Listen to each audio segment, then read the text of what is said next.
Good evening. I'm Teresa Skubic, and this is Forum Daily for Tuesday, April 29th.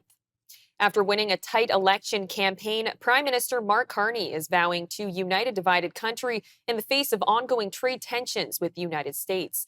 Mr. Carney used his victory speech in his Ottawa riding early today to vow to lead a government that represents all Canadians. He said that the country works best when Canadians work together.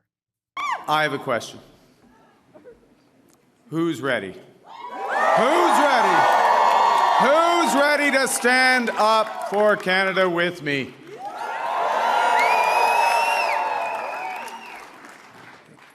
And who's ready? Who's ready to build Canada strong? Okay, we got that settled. That's good. You know, I chose to enter politics because I felt we needed big changes in this country. But big changes guided by strong Canadian values. Values that I learned at the dinner table from my parents, Bob and Verley, and from my siblings. I appreciate this more in retrospect from my siblings. My siblings, Brenda, Sean, and Brian. Values that I learned on the ice from my coaches. Values that have been reinforced as I've met with Canadians across this great country. And those include three values that I want to highlight this evening. Humility. It's Canada after all. Ambition. It's Canada after all. And unity. It's Canada. Mr. Carney also said that President Trump is trying to break us so that America can own us. Our resources, our water, our country. Never. But these are not idle threats. President Trump is trying to break us so that America can own us. That will never ever happen. But we also must recognize the reality that our world has fundamentally changed. There is also, for me, as I stand before you this evening, humility in recognizing that, well, many have chosen to place your trust in me, trust in the Liberal Party. Millions of our fellow citizens preferred a different outcome. And my message to every Canadian is this: no matter where you live, no matter what language you speak, no matter how you voted, I will always do my best to represent everyone who calls Canada home. Conservative Party leader Pierre Poilievre has been defeated in Carleton, ending his near two-decade tenure as an MP in the Ottawa area riding. Liberal candidate Bruce Fanjoy won the riding with 42,374 votes compared to 38,581 votes for Mr. Poilievre. Mr. Poilievre spoke to supporters before the results were declared, vowing to stay on as the leader. Now, my message to Canadians. The promise that was made to me and to all of you is that anybody from anywhere could achieve anything, that through hard work, you could get a great life, you could have a nice, affordable home on a safe street. My purpose in politics is and will continue to be to restore that promise. To the millions of people who voted for the Conservative Party and put their hopes and dreams in our vision, thank you. It will be an honor to continue to fight for you and to be a champion of your cause as we go forward.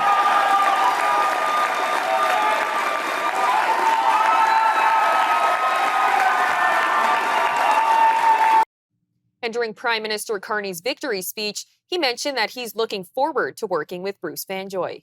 I am looking forward to working together to deliver for Canadians. This says, Bruce. And Bruce, yes, Bruce Fanjoy. I'm looking forward to working with Bruce Fanjoy.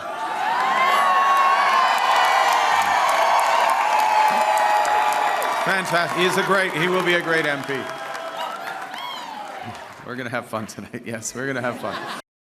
Meanwhile, NDP leader Jagmeet Singh lost his seat in BC's Burnaby Central riding, and he said that he will be stepping down as party leader.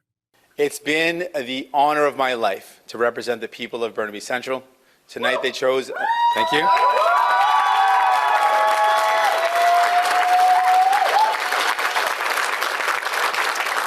Tonight, they chose a new member of parliament, and I wish them well as they continue to work hard for this community. Obviously, I know this night is a disappointing night for New Democrats. We had really good candidates that lost tonight. I know how hard you worked. I spent time with you. You're amazing. I'm so sorry you're not going to be able to represent your communities. I know you're going to continue to fight for them. I know on how many doors you knocked, how many family dinners you missed, how many nights your kids went to bed without you there to tuck them in. I know it was a tough sacrifice, and I just want to thank, and we can get a round of applause to every single candidate that ran for us. Almost 8 years ago, I was elected the leader of this incredible party, this incredible movement.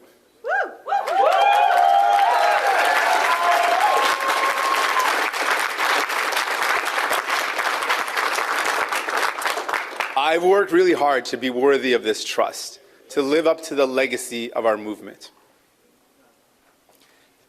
Hold on a sec here, guys.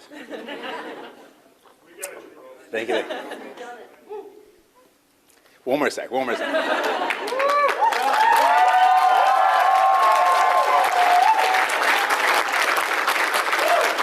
I've been informed our party leader that I'll be stepping down as party leader as soon as an interim leader can be appointed. Now, I could not have done this incredible job without, here's a point, give me a second to break down a bit. I couldn't have done it without the incredible support of my wife, Kidden.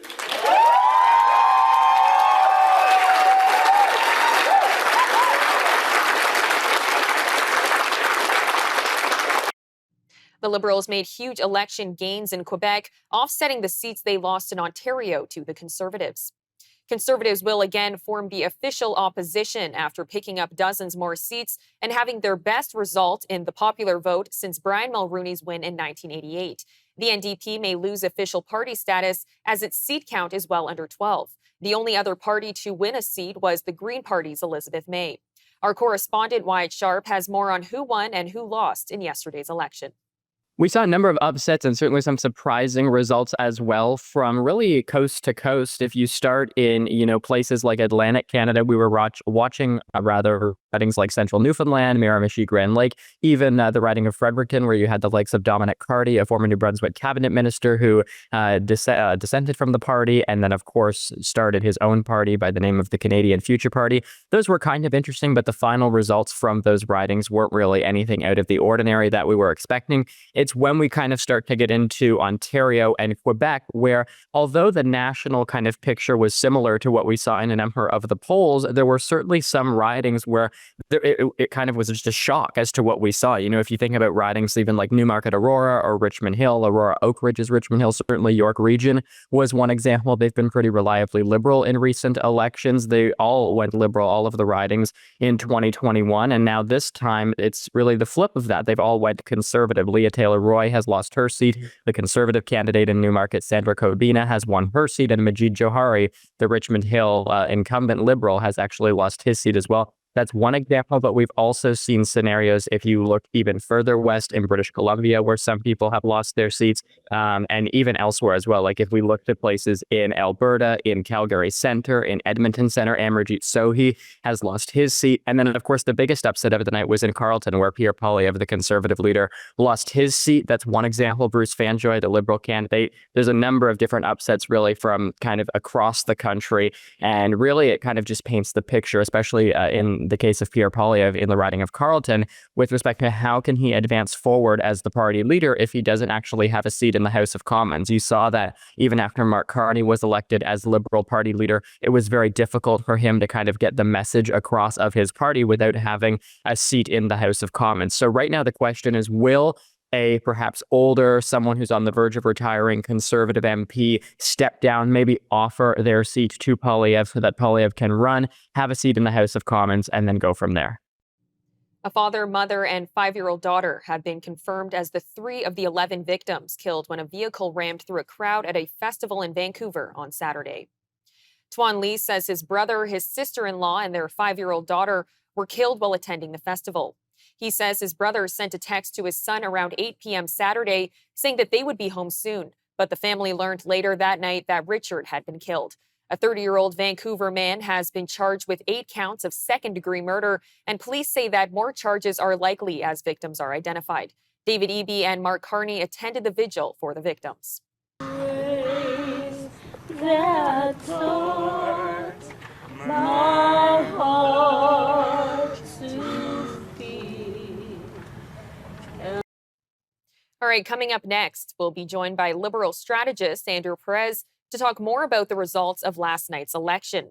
After that, Donald Trump reaches 100 days in office of his second term as U.S. president. Then we'll be speaking to Brendan Caldwell, director at Caldwell Securities Limited, about how the markets reacted to the results of last night's federal election. So please stay with us. Forum Daily News will be right back after these messages.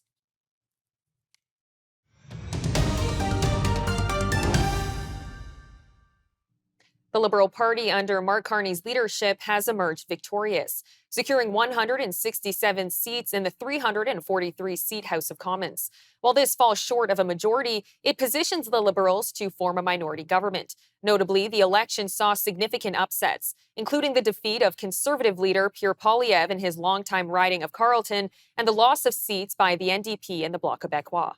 In your speech last night, you spoke about having mixed feelings about the results. You lost what looks like 10 seats.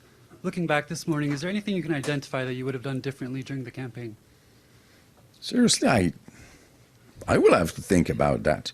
My mixed feelings were that we had what I call, we have controlled a wave with our bare hands. So we are entitled to be proud. But I lost some very close friends. And those people will get my attention first. Also, last night, many of your MPs and candidates spoke about the idea of Quebec independence gaining steam among young voters. That maybe didn't translate to votes last night, but where do you see the future of the independence movement in Quebec this morning? I see it as being very successful. If we start, we will keep speaking about it when circumstances call for it, but I am absolutely certain that we must first, in the federal parliament, deal with the negotiation. And it won't be a matter of years, it will be a matter of months. We can do that. And after that, I still say that we must start again thinking about it as a normal option for a normal people. You know, some people said that Quebec could not face United States alone. You know what? Canada can't face United States alone. We will need Mexico, we will need Europe. I will start again speaking to ambassadors and maybe go out there, meet with some people, because if you are a country in Europe or some countries in Asia, you look at Canada this morning and you say, what the hell is coming on us now? They measure the extent of instability that Mr. Trump is still able to create for 3.5 years. There's no capital in the world which does not look at Canada today and say, brace for impact, it's coming on us also. Joining us today to analyze the key takeaways from last night's election results is Liberal strategist Andrew Perez to unpack what the outcomes mean for Canada's political landscape and what we can expect in the coming months. Andrew, thanks for joining me today. Great to be here. Now, to you, what were some of the biggest surprises in last night's results? You know, there were so many surprises. Not so much the end result, although I had thought that it might be a slim majority. But when you look at the regional returns for all the parties, there were so many surprises. First, for two federal leaders, Pierre Poilievre and Jagmeet Singh, to lose their ridings was, I think, for the most part, unexpected, although there had been some speculation about that in the final days. And then looking at where the parties picked up and lost seats. The Liberal Party overperformed in Quebec and clearly underperformed in Ontario. I think we can say that the Liberal Party missed the majority mark as a result of seat losses in places like the Greater Toronto Area and also in southwestern Ontario. I found it very interesting that the NDP came in a distant third in ridings that they had held for decades, like Windsor West, London Fanshawe, and Hamilton Centre. And in two of those three ridings, it wasn't a Liberal who won, but a Conservative who won. So these were all surprises to me. Now, you did just briefly touch on this, but how damaging is Pierre Poilievre's loss in his own riding for the future of the Conservative Party? I think it's damaging. I mean, at the end of the day, I want to be fair-minded. On the one hand, there was an expectation that the Conservatives would win a massive majority government, and they clearly fell short of that. Now, they did measurably improve the popular vote and their seat count, and so they deserve credit for that. But then to have their leader lose a seat that he's held for 21 years and to lose it by a large margin, I think it's a disaster. And while Poilievre has been clear in his speech last night, his concession speech, that he intends to remain and stay on as leader, this is going to be a wrench in his plans. Mr. Carney will presumably bring back Parliament for a few weeks this spring. Mhm. Poilievre will not be able to be in Parliament to question the government and hold the government to account. He'll have to seek a seat via a by-election, forcing one of his own MPs to resign. So we'll see how this plays out, but certainly not a good situation for the Conservative leader. And with both the NDP and the Bloc Québécois leaders losing their seats, what kind of leadership shakeups might we expect from these parties? I mean, we did see Jagmeet Singh step down yesterday, but what else are we expecting in the next few days? So that's right. Singh has resigned, the worst showing for the NDP in, I think, its entire history. They are at just 7 seats. I suspect they will take their time in terms of holding a leadership race and choosing their successor. Even though this is a minority parliament, I suspect it's a stable one. So I don't think we'll have a new leader for the New Democrats anytime soon. And it will remain an open question what happens with the Conservative leadership. As for the Bloc, I do think the Bloc leader will remain. Now, for the first time in nearly a century, two parties won more than 40% of the vote. How much does that speak to the voter turnout of this election? You know, in past elections, voter turnout was at a very big low. So, what is it saying? Are we seeing that more people are getting out and actually taking the advantage in voting? I don't think that was a real factor here, Teresa. It might have helped on the margins. The voter turnout in 2021 was 63%. Last night it was 67%. So it increased by 4%. I mean, that's a good thing, but it's certainly not a major increase in voter turnout that I think many of us were expected given the unprecedented levels of voting in advance polls. I think why you see both parties for the first time in a century above 40% is because this was a polarized election and the NDP vote collapsed and much of that vote went to the Liberals. But we're seeing with some of the riding returns that some of that NDP vote did go to the Conservatives in blue collar industrial ridings. And the Bloc Québécois also lost support. So this polarization, this two-party race where none of the other parties were factors, contributed to pushing the Liberal and the Conservative parties above that 40% threshold, which is quite unprecedented when you look at Canadian political history. Parties to earn a majority government are often in the 35 to 38% range. And with as big as an influence as Donald Trump had on this election, as much as we don't want to admit it, how much of the election outcome was driven by leadership versus party policy? I think leadership played the major role in this election campaign, and others have observed on this point. I don't think the policy differences, at least on responding to the US trade war and Donald Trump, there was not a great deal of difference between the policy positions put forward by Mr. Poilievre and Mr. Carney. You know, scrapping the consumer carbon tax, reversing the capital gains changes, a focus on natural resource projects and economic growth. Both parties were singing from the same song sheet on these issues. And so what I think it essentially came down to was leadership. Who do you trust to go toe to toe with Donald Trump to fight for Canadian jobs and prosperity? And it's now abundantly clear that Mr. Carney won that ballot question. And with the minority government, who are the Liberals most likely to align with in Parliament? So it's an interesting question. As of right now, the Liberals have 169 seats. They're 3 seats shy of a majority. There's still an outside chance that they could hit the 172 seat threshold because votes from the advanced polls are still trickling in on Tuesday, the day following the election.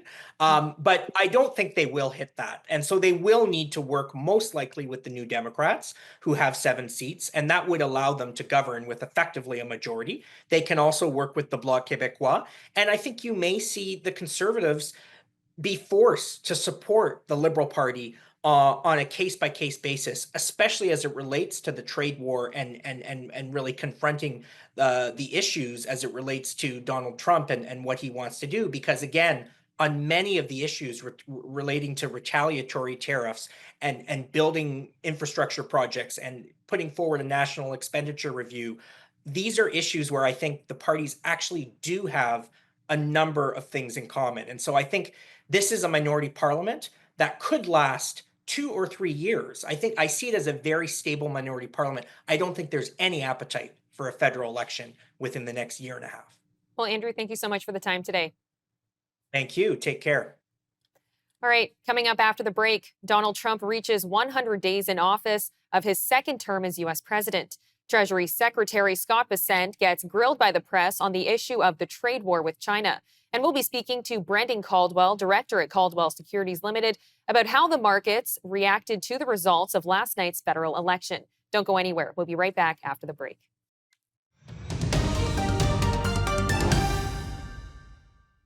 As U.S. President Donald Trump hits his 100th day in office, the long-term impact of his whirlwind of activity is unclear. Some of Mr. Trump's executive orders are statements of intent or groundwork to achieve what has yet to be done, though the president's goals occasionally conflict with each other. One thing that's still unsettled is whether Mr. Trump has run up his scorecard lawfully. Mr. Trump has faced lawsuits, meaning much of what he's done could be undone as cases play out. A poll conducted by Fox News indicates that the only U.S. president to have a lower approval rating than Mr. Trump's first term at the 100-day mark is Mr. Trump in his second term. If you look at our new Fox News poll at 100 days job approval compared to other presidents, there you see the president at 44%, and you see his first term at 45% at this mark, the 100-day mark. And on the issue of tariffs, Treasury Secretary Scott Bessent was grilled by members of the press this morning on the issue of the U.S. trade war with China. The Chinese continue to say that the U.S. and China are not engaged in any consultation or negotiation on tariffs. You recently said you've talked to your counterpart, but more about, quote, traditional things like financial stability. So can you clarify, is the administration talking to Beijing specifically about tariffs or not? Well, we're not going to talk about who's talking to whom, but I think that, over time we will see that the Chinese tariffs are unsustainable for China. I've seen some very large numbers over the past few days that show if these numbers stay on, Chinese could lose 10 million jobs very quickly, and even if there is a drop in the tariffs, that they could lose 5 million jobs. So remember that we are the deficit country. They sell almost 5 times more goods to us than we sell to them. So the onus will be on them to take off these tariffs. They're unsustainable for them. And they are saying you guys are not talking about it. So is that true? Look, they have a different form of government. They're playing to a different audience. So I'm not going to get into the nitty-gritty again of who's talking to whom. But as I said, I believe for the Chinese, these tariffs are unsustainable. And very quickly, 2 days ago, you said you didn't know if President Trump had spoken to Xi Jinping. Do you know now? Again, I would say Caroline and I have a lot of jobs around the White House. Running the switchboard isn't one of them. In the wake of a pivotal federal election, markets opened with cautious optimism. But what does political change really mean for investors? With Prime Minister Mark Carney now at the helm, questions are swirling about the future of Canada's economy, entrepreneurship, and its place in a volatile global market. Meanwhile, across the border, a new investment narrative is gaining traction, the so-called Sell America trade. I'm now joined by Brendan Caldwell, director at Caldwell Securities Limited, to cut through the noise and get a clearer picture of where markets stand, what investors should focus on, and how to navigate uncertainty with confidence. Brendan, thank you for joining me today. Thank you, Teresa. That's a high bar because there's an awful lot of noise. So we'll do our best.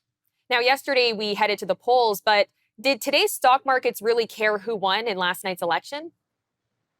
No, not really, because we don't even know quite who won. We're not even sure whether it's going to be a Liberal minority or majority. Some news outlets saying today that the out-of-state returns, so to speak, the overseas returns, the advanced polls, may actually push Prime Minister Carney over the top for his majority. So, no, I don't think the markets really deeply and profoundly care. But that's not specific to Canada or elections in specific. All political events are some fun to talk about, but they really don't affect markets to too great a degree, at least not for very long. So if all of a sudden Alberta were to secede in the wake of this election, the way some people feel it might, or that the U.S. South did at the when Abraham Lincoln was elected. Not to compare Mr. Carney with Mr. Lincoln, but if there was something major happen like that, the market would react. But this is in line with the range of what the market and observers generally had expected. Now, we've had no economic growth in Canada. So what does Prime Minister Mark Carney have to do in order to support Canada's entrepreneurial future? I'm not sure we've had no economic growth. It's just that we haven't had nearly as much as the large majority of other developing countries, the so-called OECD countries, and certainly less growth than we've seen in the United States. Well, I mean, what Mr. Carney will do depends which version of Mr. Carney. If it's the values writing, memoir writing Mr. Carney, then maybe one set of things. If it was the promises he made on the election, or the intent that he'd stated on the election to get pro-growth again and to build pipelines, that may be a different thing. I think, though, the more fundamental answer is not what government needs to do or doesn't need to do. I think it is more that government doesn't need to be the answer to every question or every problem. It does need to at least provide an environment where people can figure out the solutions and do its best to ease roadblocks toward getting economic growth done, because governments don't actually grow the economy. The money that governments spend has to come from somewhere. Ultimately it's either printed, which is very inflationary, or it comes from the private sector.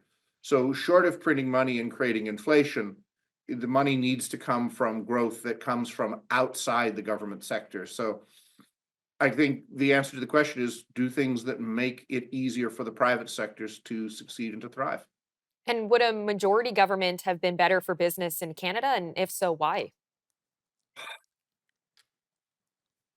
Hard to say. And again, it may be, I think the odds are less than 50-50, but there's a greater than zero possibility it still may come out of majority government either straight away, or I wouldn't put it past a few members of some fringe parties, which now basically is everything but the Liberals. The Conservatives are now fringe parties, crossing the floor in exchange for, say, a cabinet seat to become part of the Liberals and push them over majority territory. So one way or another, it wouldn't be impossible for the Liberals to get a majority. But such a strong majority, such a strong plurality is really no different than what we've seen. Between the Liberals and the NDP, there is a majority of the vote. So it was looking at one point last night whether, like, if to govern, the Liberals might have to do a deal with the separatist Bloc Québécois, but that doesn't seem to be the case now. So really, it's kind of the status quo. The economic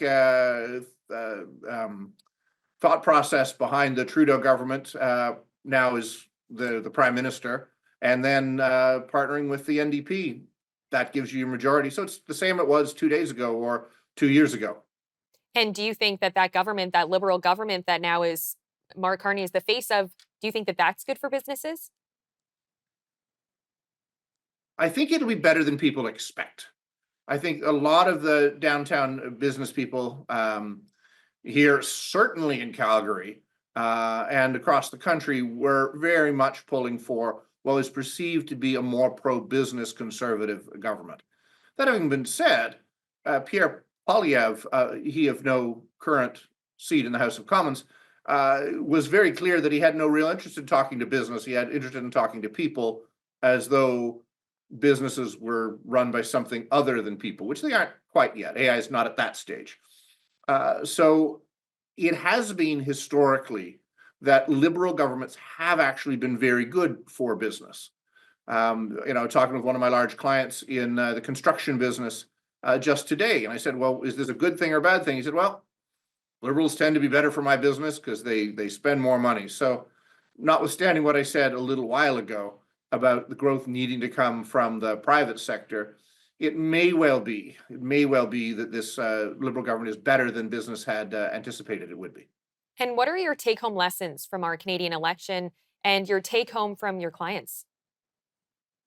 Well, I think for a country, a corporation, or an individual, focusing on another person and saying they're the problem, they're what's wrong, is a mistake. I think Canada going forward, it's not about what to do about President Trump. Do nothing about President Trump. As we can see, the United States isn't thinking about us at all. And as the clip showed just at the beginning of this segment, the approval ratings for the president are imploding. We never had to do anything. We never had to fight his tariffs because they were so inconsistent and wildly at odds with what was practical. He would get himself in the end. So too, as a country, we really need to just focus on what we can do. We're talking about international trade, interprovincial trade. That has to be cleared up. Services and goods need to be able to flow across borders much more easily between province to province. We need to make it easier for people to not only start businesses, but grow businesses. So whether you're a person or a country, blaming somebody else for your problems will not solve those problems, because the root cause is never external, or virtually never external. Donald Trump would never have had the temerity to say the things he did about Canada if he didn't realize we didn't have our own house in order. So to the extent that Canada can work together and actually realize the dream of a unified nation, Mr. Carney talks about being humble. If he has the humility to be able to bring the 40 or 50% of the people who didn't vote for him on board, I think we can make something of this country. Well, Brennan, thank you so much for the time today. Thank you, Teresa. All right, don't go anywhere. Up next, we'll have more of today's top national and international headlines. Stay with us. Forum Daily will be right back after these messages.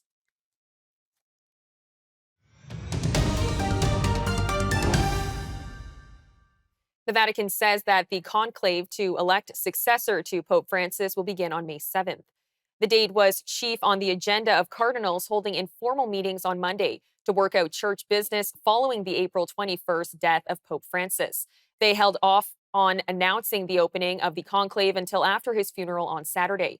The Vatican said that more than 180 participated in the fifth informal meeting in Rome.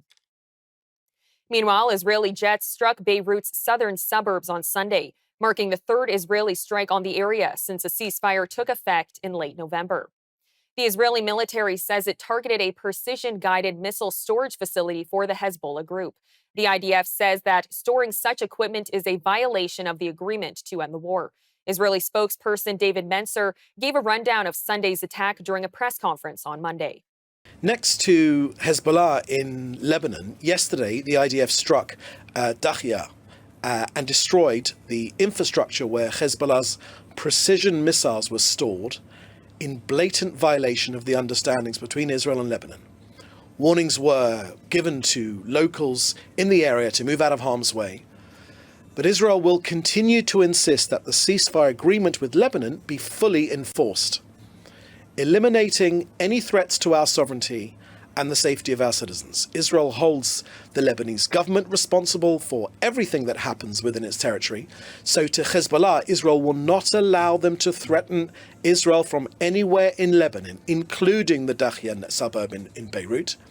And by enforcement, let me be clear that we mean to prevent the formation of a safe haven for terrorist activities in Lebanon. We will continue to operate in the south of Lebanon as needed in order to prevent the Hezbollah terrorist organization from restoring itself and re-establishing its presence in the region.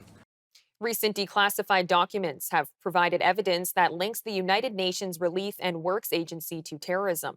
During a press conference on Monday, the spokesperson for Israeli Prime Minister Benjamin Netanyahu shared some of the highlights revealed in the case currently underway in the International Court of Justice. Here are 10 facts gleaned from these documents. Number one, terrorists on the payroll, at least 1,462. At least 1,462 UNRWA employees, that's 12% of its Gaza staff, are members of Hamas or Islamic Jihad or other terrorist groups.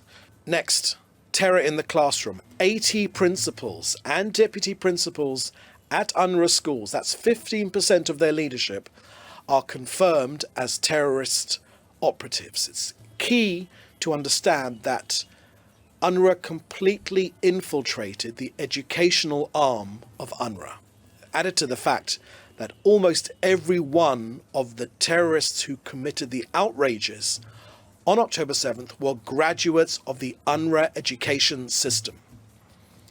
Next, the October 7th massacre. UNRWA staff actually actively participated in Hamas's genocidal attack on Israel. Next, tunnels under schools. Hamas dug terror tunnels under UNRWA schools. In some cases, the school principals themselves were Hamas commanders. Next, command centers beneath the UNRWA HQ. An advanced Hamas server farm and military intelligence hub was found directly underneath UNRWA's Gaza headquarters, and it was powered using UNRWA's electricity. Next, the human shields policy. Hamas routinely fires rockets from right beside UNRWA schools and warehouses, using the UN's facilities as human shields. Next, weapons cache in UNRWA's HQ. Our armed forces found explosive drones, sniper rifles, rockets and mortars inside UNRWA's Gaza City headquarters. Next, killer social workers. UNRWA social worker Faisal Ali Nami. He was filmed abducting the body of an Israeli civilian during the October 7th attacks. Next, the Hamas curriculum. Hamas operatives embedded in UNRWA's education system use their positions to indoctrinate students and shield terror operations. And UNRWA's blatant denial, despite the overwhelming evidence, UNRWA's leadership refuses to conduct an independent investigation into its ties with Hamas, betraying its mission and the trust of Western taxpayers. The head of Israel's Internal Security Service says he'll resign in June over the failure of his agency to warn of Hamas's October 7, 2023 attacks. Shin Bet Chief Ronan Bar said that he will formally step down on June 15th. Prime Minister Benjamin Netanyahu moved to fire Chief Bar last month over what he said was a crisis of confidence surrounding Hamas's attacks. But it sparked an uproar because the agency is investigating ties between the Israeli leader's office and Qatar. Ukraine is dismissing Russian President Vladimir Putin's 72-hour ceasefire declaration as window dressing. This comes after the Kremlin said that the ceasefire will mark Victory Day in the Second World War, with Russia urging Ukraine to follow suit. Ukraine's foreign minister said on Monday that if Russia truly wants peace, it must ceasefire immediately. U.S. Press Secretary Caroline Leavitt commented on the ceasefire between Russia and Ukraine on Monday. He thinks that he is increasingly frustrated with leaders of both countries. He wants to see a permanent ceasefire. I understand Vladimir Putin this morning offered a temporary ceasefire. The president has made it clear he wants to see a permanent ceasefire, first to stop the killing, stop the bloodshed. And while he remains optimistic he can strike a deal, he's also being realistic as well. And both leaders need to come to the table to negotiate their way out of this. And I do think that the president meeting with President Zelensky shows that he is exuding a lot of effort and time into this because he wants to be a peacemaker president, which he was in his first term. He intends to do that again. And this is an incredibly difficult situation and conflict that President Trump inherited from President Biden, who allowed this war to start in the first place. But he's focused on solving this problem. The latest update from Spain is in, and the power has almost fully returned. The country's electricity operator says that as of 6:30 a.m. local time, more than 99% of energy demand had been restored. What is still outstanding is what caused one of Europe's most severe blackouts. The National Cybersecurity Center in neighboring Portugal, also left in the dark, said that there was no sign that the outage resulted from a cyber attack. Jurors weighing the sexual assault case of 5 former members of Canada's World Junior Hockey team heard detailed allegations against the players in an Ontario courtroom for the first time on Monday. Prosecutors say that a woman felt she had no choice but to go along with what a group of hockey players told her to do inside a London hotel room in 2018. Michael McLeod, Carter Hart, Alex Formanton, Dylan Dubé, and Cal Foote have all pleaded not guilty to sexual assault. The NHL has fined the Montreal Canadiens and the Washington Capitals $25,000 US each. It's for unsportsmanlike conduct during warm-ups before Sunday night's Game 4, but didn't give details. The league also says that Montreal defenseman Arbor Xhekaj has been fined more than $3,000, and Washington defenseman Dylan McIlrath has been docked about $2,000. The league appears to be making an effort to crack down on displays of gamesmanship in these playoffs. Donald Trump hosted the 2025 Super Bowl champions, the Philadelphia Eagles, at the White House, but several players, including quarterback Jalen Hurts, skipped the event. Well, thank you very much, everybody. It's an honor to be with this incredible group of champions, great team. And we're thrilled to welcome everyone to the White House, special place, and to celebrate the Super Bowl 59 champion, the Philadelphia Eagles.